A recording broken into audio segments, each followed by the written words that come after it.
Meu nome é Ronivon Caetano da Silva, sou estudante de Teologia no Polo de Porto Velho, da Unicesumar, EAD, e a aula de hoje é sobre o templo. Mais especificamente, vamos analisar sobre o império que antes estava dominando Jerusalém. No tempo antigo desta época, o mundo todo habitado estava sobre o domínio de Roma.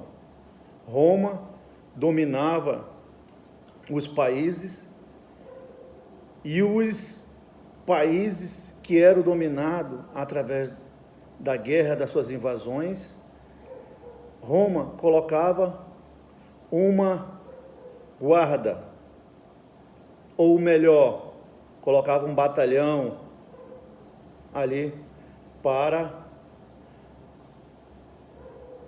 policiar aquela região. Então, nesse tempo, o mundo todo estava sob o domínio deste império, e não diferente, Israel ou a Palestina, Jerusalém estava sob o domínio deste império. Então, inicia com quem destruiu o templo. O templo de Jerusalém, ele foi especificamente destruído pelos romanos no ano de 70 depois de Cristo, como parte da repressão da revolta judaica. Os judeus se revoltaram contra Roma, e Roma mandou cerca de 60.000 soldados romanos sob o comando deste general impetuoso, deste general carrasco, como dizendo assim, Tito. E Roma ocuparam e saquearam Jerusalém. A destruição ocorreu como parte da campanha liderada por esse general impetuoso, Tito. Mais ainda, porque ele foi destruído, este templo? Por que os romanos destruíram? Por fim, a grande revolta judaica, que desde 66 vinha provocando motins e atentado contra os cidadãos romanos em protesto ao domínio de Roma e pagamento de tributos.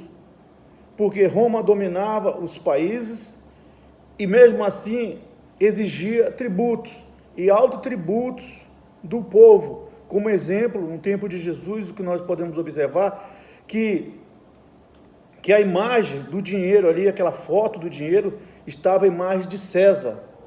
E isso também causava muita revolta ao povo judeu, dentro de seu país, pagando alto tributo, e ainda por cima, a imagem do seu dinheiro ser a imagem do imperador romano, de um opressor. Isso causou muitas revoltas aos judeus, e eles se manifestaram de várias maneiras. Isso causou para tentar conter, para tentar expulsar esses opressores de seu país, e também dessa auto-opressão, desses altos impostos. Isso levou à destruição do segundo templo e à prisão importante de várias lideranças políticas e religiosas pelos romanos. Jerusalém ficou sob um cerco por 4 meses, até a chegada da próxima legião romana para punir o povo judeu. Eles puniu severamente as pessoas, os cidadãos judeus. Mais ainda, qual era a importância do templo para o povo de Jerusalém naquele templo? O aspecto político, o econômico e o religioso. O templo era uma peça central O templo, ou melhor, era uma peça central na vida política, econômica e religiosa de Jerusalém, servindo como local de culto e símbolo da identidade judaica.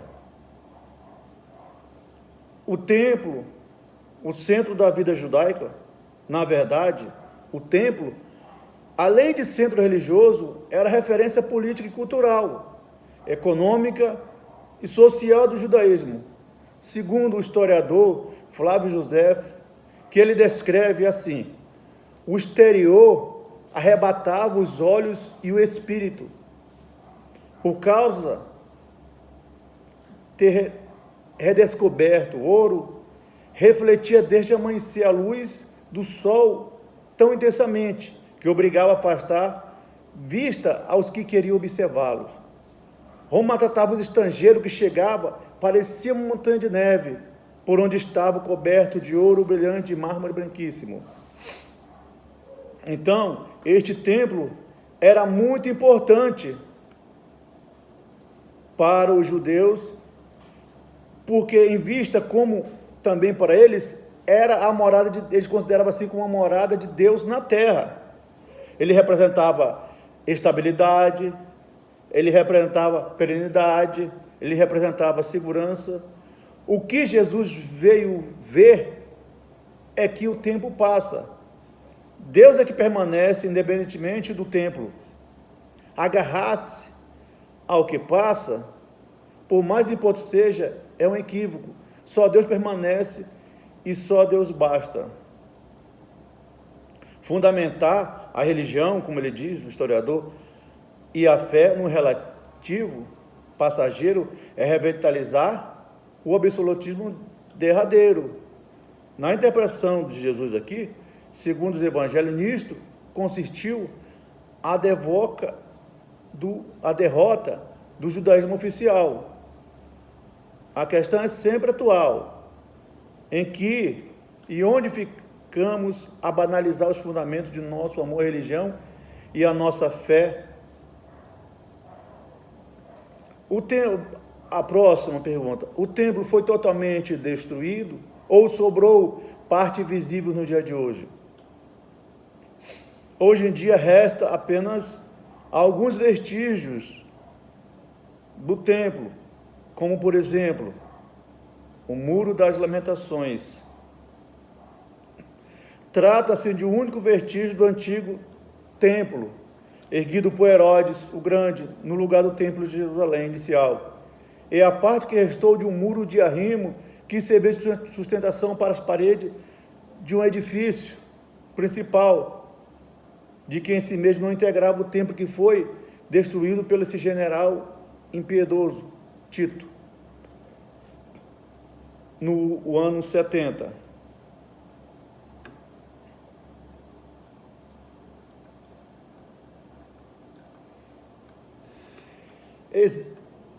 Existe alguma coisa no lugar do templo judaico? Resposta: no lugar do templo judaico fica agora a mesquita de Alquezar e a cúpula da rocha, ambos locais sagrados para os muçulmanos. Pode-se perceber alguma disputa por aquele território na atualidade? Claro que sim.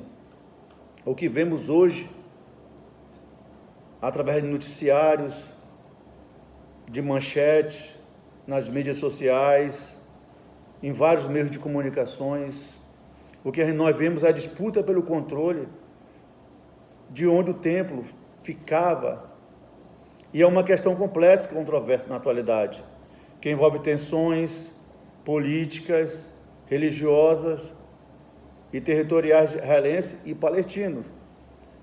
O que podemos observar é o quê? Que na história, desde o conflito, leva-nos a 1917, quando o governo britânico expressou seu apoio ao estabelecimento de um Estado judeu permanente na Palestina, com uma declaração de carta chamada Balfour. que conhecia o direito dos judeus a reconstruir sua antiga pátria na Palestina. Esta declaração foi posteriormente endossada pela Liga das Nações Unidas. Já em 1922, a Liga das Nações autoriza a Grã-Bretanha a ajudar o povo judeu a restabelecer uma pátria na Palestina, como um mandato britânico para a Palestina. Mas a declaração de Balfour nada foi sobre a população árabe indígena, exceto uma referência ao respeito pelos direitos civil e religioso, e certamente não mencionou quaisquer aspirações nacionais que os árabes podiam ter.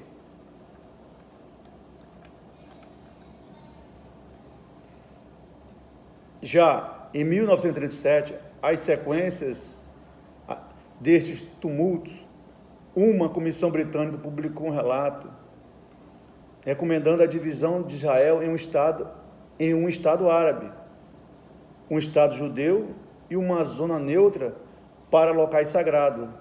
Um ano depois, uma comissão separada concluiu que a divisão planejada era impraticável e o plano é abandonado.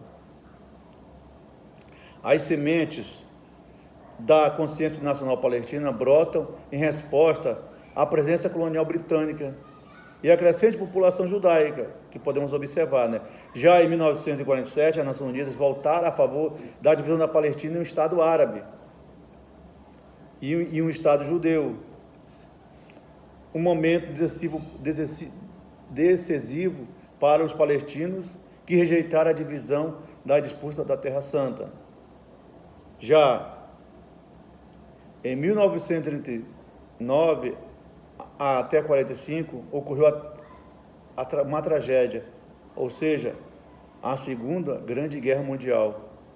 Foi travada na Europa e no Pacífico, e nesse contexto, mais de 6 milhões de judeus morreram em Holocausto. Então, sempre esta terra, a Palestina, esta terra dos judeus, ela vai sofrer ataques de várias etnias ao derredor, porque aquele país, Israel, é um país democrático, diferentemente dos países que estão ao seu redor, que são países autoritários, que são países assim impiedosos, que são países que querem o mal da nação de Israel. Mas mesmo assim, Israel, com as bênçãos de Deus, continua forte, e é esta aula que o Senhor colocou no meu coração. Amém.